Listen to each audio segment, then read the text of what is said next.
Welcome to the podcast that's dedicated to helping business owners to prepare their business for exit so you can maximize value and exit on your terms. This is the Exit Insights podcast brought to you by Succession Plus. I'm Daryl Bates-Brownsword, and today I'm talking to Jason Skeesick. Jason's got a fascinating background. I don't normally talk about serial type of entrepreneurs, but Jason's done a few things. So Jason, why don't you give us a bit about your background and then we'll dig into the business CrossFit piece that we're going to explore on the episode. Absolutely, Daryl. Thank you so much for having me on the show. I'm so honored to be here. I've enjoyed our conversation so far. So my background is pretty simple. Coming out of school, I had all the energy in the world, but not enough, focus or direction. And so I did what so many young men and women all over the world do, as I joined the military. So I spent 4 years in the United States Army, which certainly gave me all the discipline and hard work that I can handle.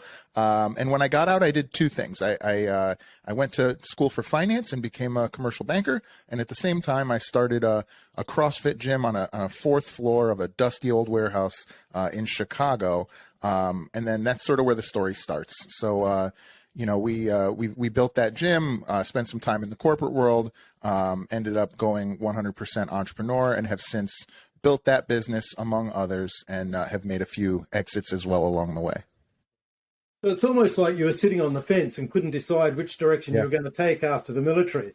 Do I go down the corporate route or do I go down the entrepreneurial route? And and pick up both sets of skills, which couldn't be more diverse if you'd tried. But you went down, well, you did both, but the story we want to pick up on today is the CrossFit Gym. So you started that from scratch? And yes, sir. Did you start that on your own, or did you have some partners that you went into business with? Yeah, it's funny you mentioned. We absolutely did. It was myself and two other veterans. We started on, I think we put in $3,000 US each, and we built. We negotiated a 7,500 square foot loft space in the top of this building for $1,000 a month. Which, whether or not the conversion doesn't even matter. It was a ridiculous deal because we had to walk past three almost empty floors to get to where ours was. So we really aligned. We created a very kind of scary and spooky, but very efficient way to have a small business. And we had two partners for the first several years. Great. So there's your warm up. You climb up the stairs to, what was it? A number of flights of stairs to warm up. Yeah. Then you got a couple of ex-military veterans who are going to, put you through the ringer and work you out hard. And they're not going to be soft on you. So you're guaranteed to get fit. Was that the proposition? Yeah, pretty much. What we did is we just decided, I think a lot of entrepreneurs will say the same thing. If I had known now what I knew then, I never would have started the business. But I'm so glad that I did, because it gave me this opportunity in a very low stakes environment to learn what it's like to own a business, to learn what it's like to grow a community and a tribe of people, and to start to have employees and pay rent and all those things that, previously I'd never done. But yeah, that was the proposition. We were just learning how to do it, trying to stay 3 months ahead of our clients, learning the things that we would teach them, and getting better and better. And that served us well for several years, but it certainly wasn't making very much money. Right. So how big did you get the business in terms of, I don't know, what a number of customers is a good measure? Sure. So to give you an idea, most CrossFit gyms, most tribal service businesses that are arranged around one central figure typically settle around what's called Dunbar's number. And so that number is the number at which humans can have a tribe of people, right? A community of people where they all know each other and they understand the relationships that are kind of inter between them. And so most CrossFit gyms settle around 150 members. For the first 7 years of our business, we would float between 100 members and 120 members. But it wasn't until I decided to devote my entire career, my entire focus to building the business. I bought out my two partners, which we can discuss in more detail if you'd like, that we were able to go. It took us 7 years to get to 200 members, and it took us 6 months to get to 300 members because of the changes that we made. And then ultimately we ended up capping out at around 500 people in the room, which for a CrossFit gym is pretty good size. That's huge. So just to give the listeners some context and perspective, how many members do you need to generate a pretty good living? Well, I would say with 150 members at sort of a mid-ticket pricing, you probably can afford to have yourself full-time and a few role players. If you really want to have what I would call like a capital B business where you're not self-employed, where you're not the person energizing all the different roles and responsible for fulfillment, I think that number is probably more like 250 or 300 members, where now you're actually an entrepreneur that's managing a team that's running on SOPs and systems and things like that. Yeah. So once you've got about 300 members, you're now running a business, you're a business owner, as opposed to someone who's self-employed and employed in the business and got some people around them. Okay. So 250, 300 members, we've got a business, we're starting to look like we've got something to sell, an asset rather than just an income stream. And at that quantity of members, how many staff do you have? Yeah, it's interesting. Yeah, it's interesting. That's a good question. So we had about 7 full-time people at our peak. That was a really good, I'd call it about a 2-year run where we had about 7 full-time people. And then we've always had, and this is very common in the industry, sort of passionate amateurs that would take a few shifts a week that we would train to coach. They were, teachers or police officers or firemen. Sometimes we had professors, or I think we had a few doctors, and they would be coaches 3 times a week or something. So we had maybe 15 people total on our staff, but 7 of them were what I called soldiers. So we separated our team into soldiers and bar fighters. Bar fighters are great. You don't want to mess with them, but they don't train together. They don't sleep together. They don't travel together. Those soldiers are the ones that those folks were really tight. They were dialed in. They understood the principles behind all of the things that they needed to. They were in continuing education. We went on trips together. They were on salary, things like that. Okay. And then, so you had partners, and you in the early years, the business sort of grew at a reasonable growth pattern, but nothing fantastic. Once you bought out your 2 partners? That's correct, yeah. So when you bought them out, how many members did you have? I'll never forget. When I bought them out, I had 93 members, and we were billing about $9,000 a month. We were undercharging. The way we had gotten where we were over the first 7 years of that business was by the 3 of us sort of collectively doing everything. There was no roles. There was no responsibilities, really. And so each of us was responsible for wearing all the hats, for breaking down all the brick walls, for having that magic between our ears that made the business go forward. And this is why we were stuck, unable to break through that Dunbar's number or that population growth that ultimately a business would be required for. Yeah. And you're at 93 members. You've got 3 charismatic guys, I take it. Yeah. All fighting for the limelight, big, healthy, strong guys. But you're under that 250 sort of marker, so you're sort of self-employed, taking a bit of an income each. So it's a self-employed business. There's 3 guys in it self-employed. You decide to buy them out. How did you determine a valuation? How did you agree a price to buy them out?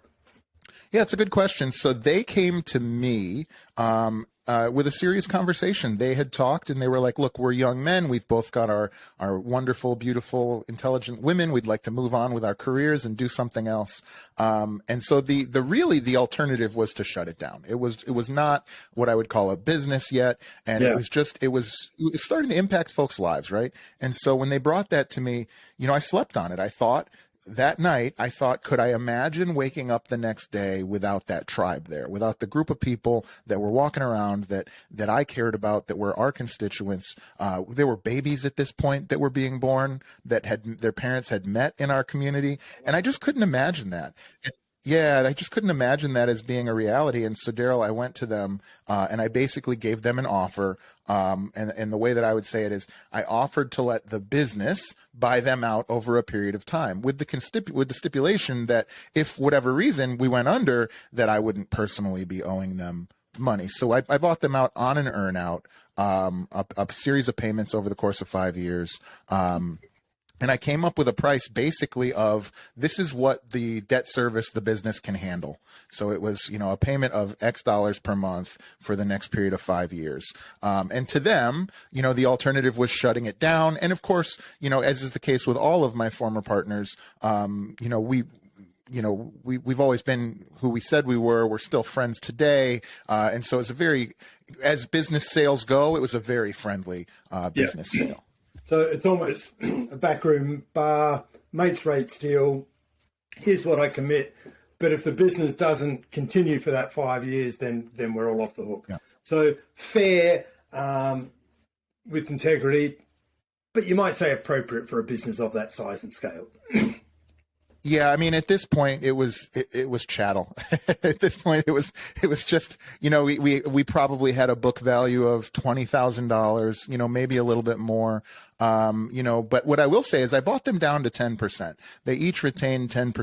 And then I ended up giving them many thousands of dollars, through quarterly distributions once we did create a full-on business, which I'm very proud of is that, the folks that counted on me and the folks that counted on us, we also had a third partner who had put some money into the business after the three of us started it, and every one of those people made money with me as the owner, which I'm very, very proud of. Yeah. Okay, so we'll touch on that in a second, Jason. So let's call it the next day. You're now the sole owner. They've gone off and explored what they're going to do next in their lives. You had about, I think, 93 members at the time. Did you lose any members when those two other charismatic guys left? No, I think they stuck around. They were still in town. They were still at the gym. Again, it was all very friendly, and there was really no strife there. What really had to happen was I had to change from, what was a pond. I had to turn a pond into a pool, if that makes sense. I had to take something that just sort of existed, but was a little muddy in the water, and make it into something that was beautiful and something that ran well and smoothly and was predictable and could actually serve the clients at a higher level and make real predictable income for myself and the staff. Turn it into a business. So what was the first thing you did? The first thing I did as someone who was not making any money was spent $12,000 on a product that I had no business buying. And that was coaching from a mentor. And I had to pay off $12,000. And the deal was if I could pay back $1,000 a week for 10 weeks, I could get off the hook. And so they basically gave me an entire operating system for how to build a brick and mortar gym up, particularly at the front end. The company is called Gym Launch, by the way. Alex Hormozy is the owner of that company. And I was very early, so I didn't know that it was going to work. I was like the 7th client that they signed up. And of course, that company went on to do great things, and nothing but love and respect for those guys. But I didn't know that at the time. And so taking this leap of faith, it really was sort of doubling down on my own bankruptcy there. I was like, listen, if we're going to do it, we need to ask people who've done it before. We need to learn from the people in the room who know. And sure enough, we did. We put our backs to the wall, my wife, Donna, and I. And we went from $9,000 a month to $90,000 a month, from 93 members to well over 200 members in about 14 months from that time. Okay. Well, so you brought in some advice, some consulting, from people who knew what they were doing, had been industry specialists, but business growth specialists in this sector, said, Jason, here's what you got to do. You're going, I'm paying for this expertise, let me implement it, and it worked. That's correct, yeah. So you turned it into a business over the next couple of years, you built it up, paid off all your debts, i.e. to the gym consultants, bought out your partners, got the business scaled up, so you're taking some dividends out of it now. So it's a profitable business. And just... Yep. What were some of the things some of the initiatives or strategies that these guys told you to put in place that started bringing, generating additional revenue and profit? Well, my story is interesting, but it's not unique. There's so many people. Fitness is a particularly big one for this, but there's so many people that are passionate about the things that they start, the businesses that they build, and they think, I want to be a personal trainer. I want to be a chiropractic practitioner, a doctor rather. And so what they do is they focus all of their time and energy on fulfillment, on giving a great service, and they become the greatest personal trainer in town, or the best chiropractor or massage therapist, or whatever. You could go down the list. And unfortunately, they open the doors and nobody walks through the doors because they haven't answered the most important questions in their business, which are the boring ones. Like, how do we acquire clients, and how do we retain those clients, and how do we bill them on a regular basis, and how do we capitalize on the value of things like contracts, right? And so these questions were just, they weren't answered poorly, Daryl. They were just not considered because this was a hobby up until that point for us.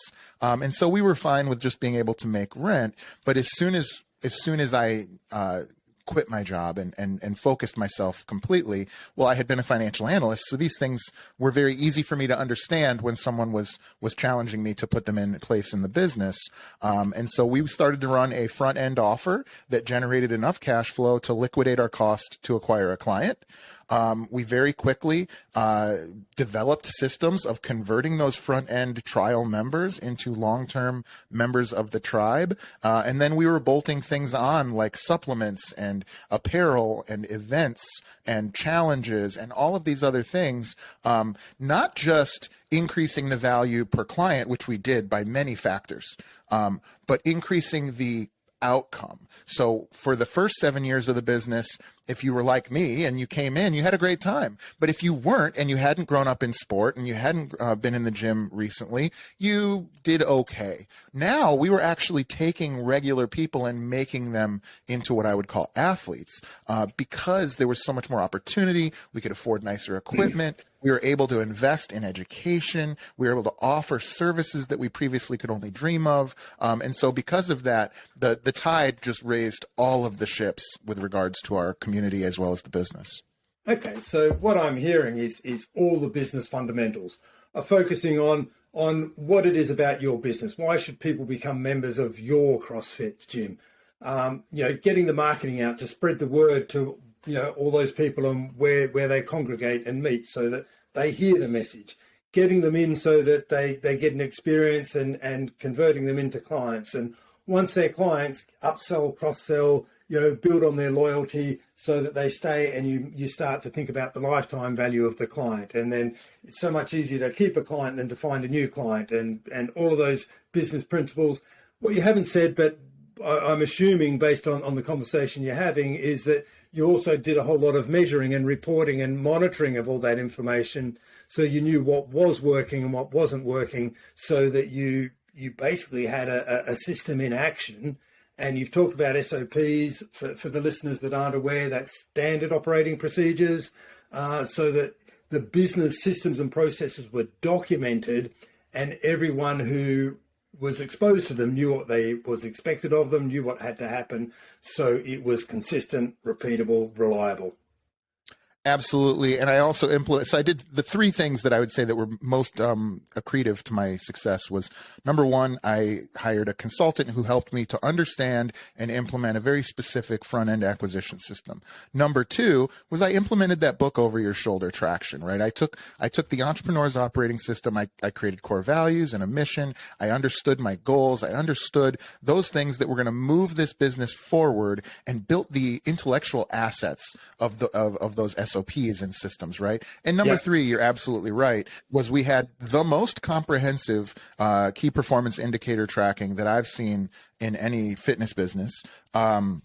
And so we were, and not just that, but I incorporated an employee for each section of that KPI, and they had ownership of it. So for the first few weeks of that, I would ask them to tell me the story. So the one that was in charge of our marketing funnel, let's say, I would tell them the story, and then very quickly they were telling me the story.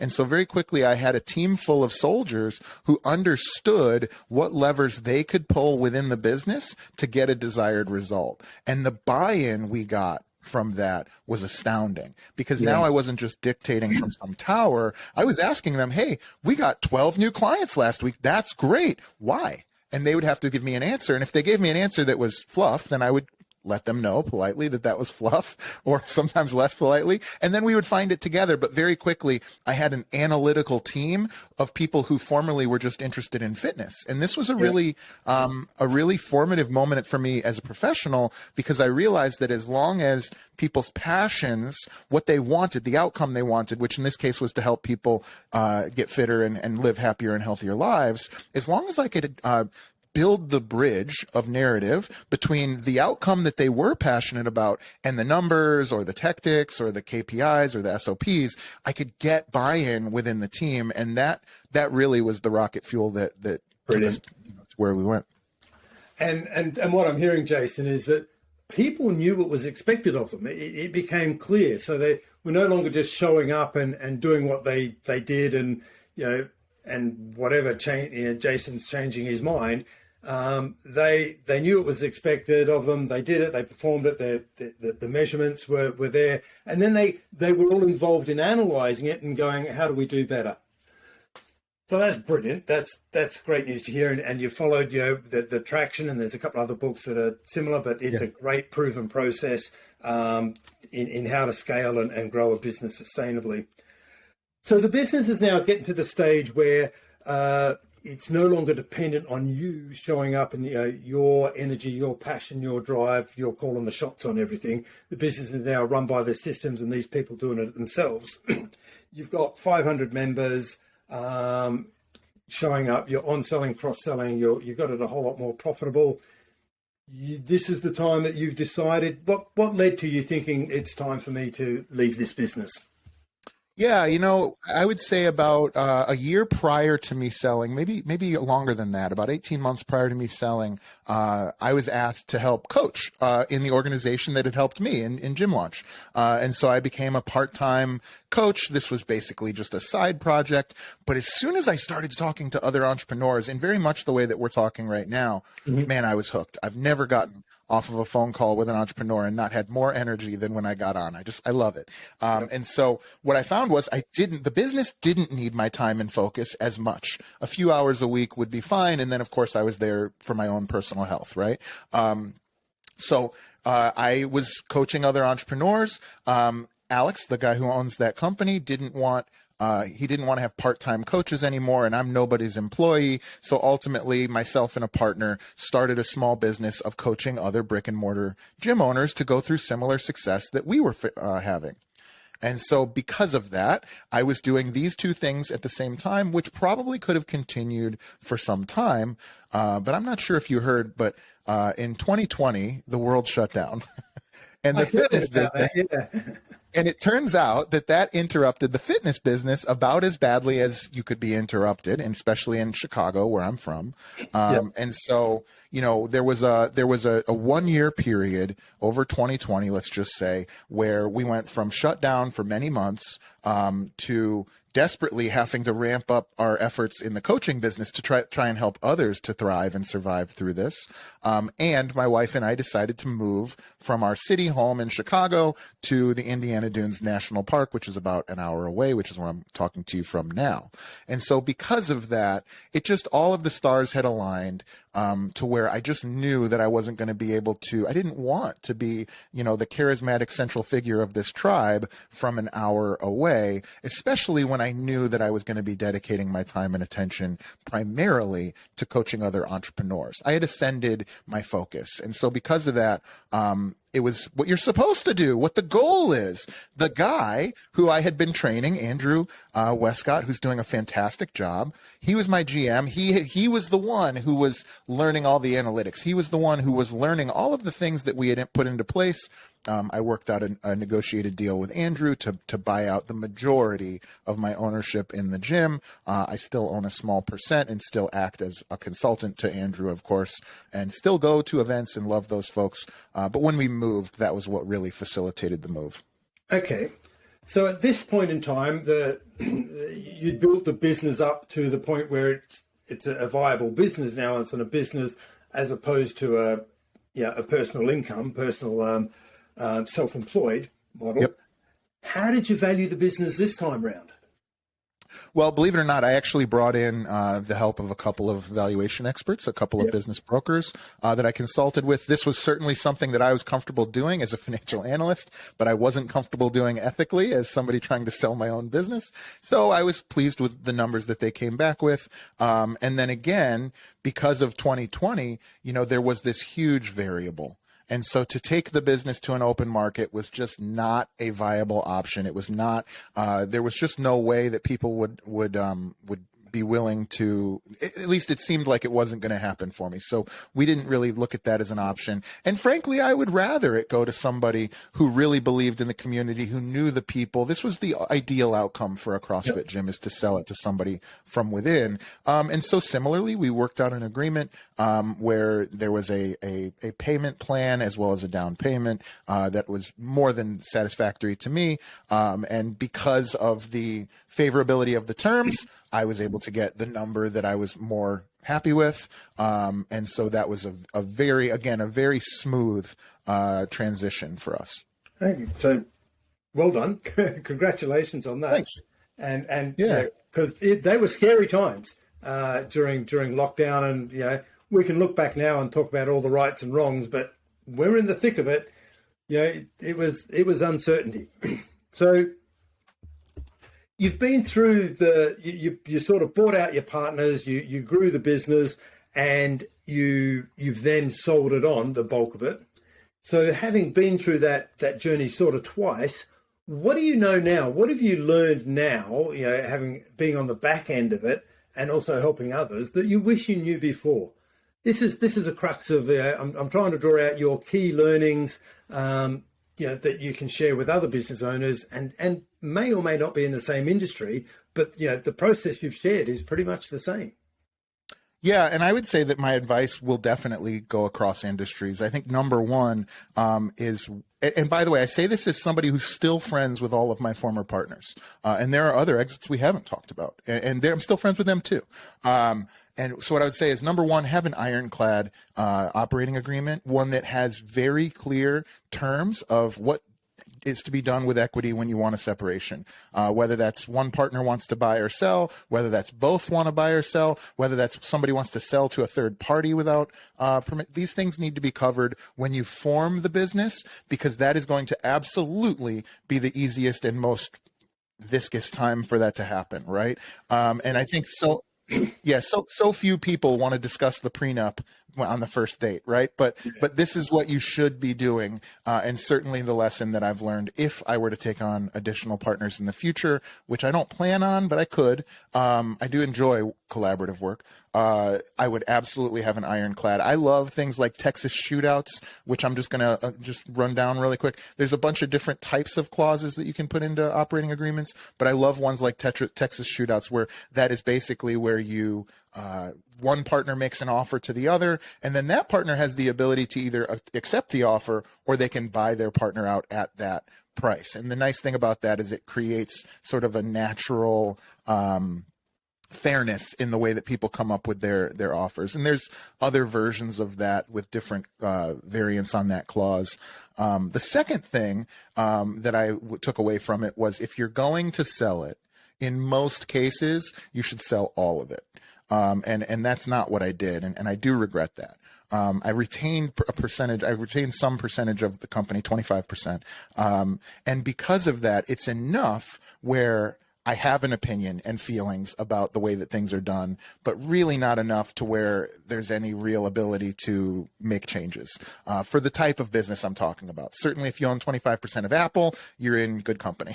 But I guess I'm talking about a small business like mine. I would have rather either retained more of it or sold all of it. I describe it as it's like you raise a child to adolescence and then you just give it to another family. And yeah, you get to still see it on the weekends, but it just is not quite the same.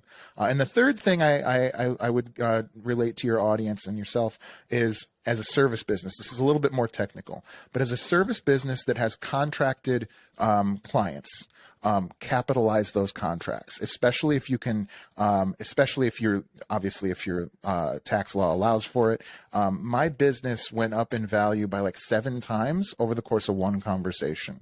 And it was when I walked into that conversation with my accountant, we were not capitalizing our contracts. And to give you an idea, we had about 400 members at this time paying us $300 a month for a year. And so this is a lot of money.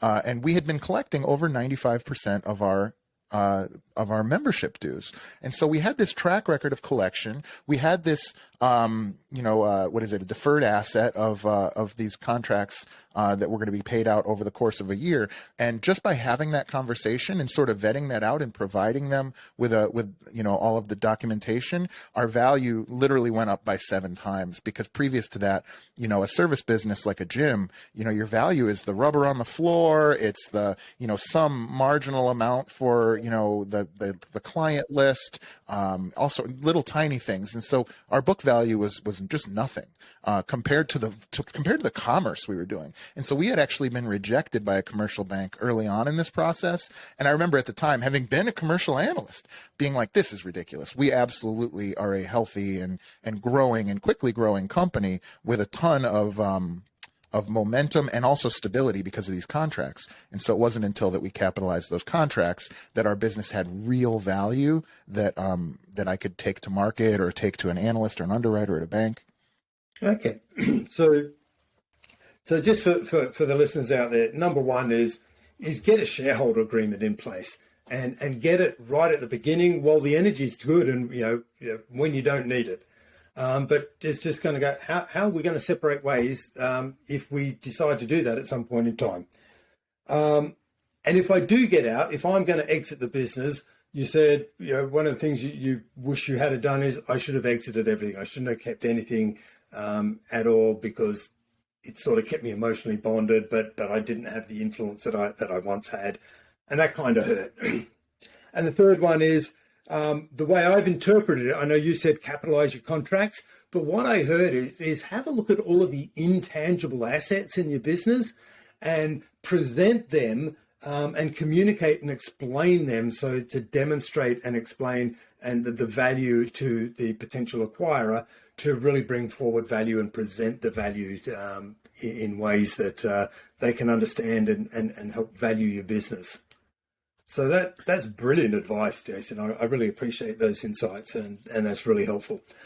Of course. So what are you doing now? Well, so now what I've done, when I moved to Indiana, I was still a part of a 2-person consulting group that worked with brick and mortar gym owners. And I just realized very quickly that the thing that I loved, the thing that changed my life and my business's outcome, wasn't about fitness. It wasn't the types of offers we were doing about weight loss or strength gain or any of those things. It was the thing that's on that book behind your shoulder, right? It was the stuff like core values and mission and understanding the roles and responsibilities in a team. It was building a money machine that does not require its owner to run. And so that's what I do now, is I help entrepreneurs that have learned, because to get where I was, we had to do all those things. We had to wear all the hats. We had to break through the brick walls. We had to generate magic from between our ears, right? And so what I do now is I take those folks who are already successful but can't break through because those skills that they got there with are the things that are holding them back from being able to scale that magic into science to their team and then thereby to the world. And so what I do now is I help folks to build and to run those types of systems. And we also have a mastermind that is for entrepreneurs that we bring in expert guest speakers, as well as have small group masterminding, because that also was a big part of my progress, was being in conversation with people that were like what I wanted to be, that were further down the path, and being in mastermind with people that were like me in the foxholes, fighting our way towards the futures that we had in our dreams. Okay. And are you doing that with through a franchise or a framework, or is it your own, what we've learned and applying that? Yeah, for me, so it's Spear and Clover is my company. Spear and Clover is a podcast. Spear and Clover is a mastermind. And then Spear and Clover has a course called Dynasty Defined. And those things all live within the umbrella. And the Spear and Clover symbol, which is what's on my hat and on my shirt and here on my forearm. It's a core value tattoo, right? It's a core value symbol. And what it stands for are the two things that make me, me, and the two things that make some of my favorite people, my favorite people. And so one is the spear, which is military mindset. Of course, we're hard charging towards our goals. We're working as hard as we can. But the other that balances that is the spirit of the puppy. It's taking time to enjoy life and pursuing those things that we're passionate about. Play. It's about enjoying your life that you're building as an entrepreneur now. And so a lot of times it's the balance of pursuit of not just my business mastery, but my family and social harmony, as well as my personal mastery, right? And so those three things together create harmony. And that's where entrepreneurs can really do anything, is where they're not held back by these, inconsistent or poor relationships in the rest of their life. Yeah. So what you're doing, by the sounds of it, is everything you've learned through the process of building and growing a business and exiting it is helping other entrepreneurs, learn from your learnings so that they don't fall into the same traps you did and they get there faster. Yeah, that's exactly right. I mean, the way I like to say it is, if you're stuck in your business, we can give you the tools to be out of your business day to day, putting out fires in 90 days. So that's what we do. Brilliant. Hey, Jason, look, I really appreciate you sharing your exit insights with us. It's been fantastic. Some absolute top tips there for listeners. Appreciate your time today. Oh, thank you so much for having me, Daryl. I appreciate your time. And if you're still listening to this, go subscribe, and review this podcast, because he's doing such a great job. And this is a great free form of entertainment and education. Thank you.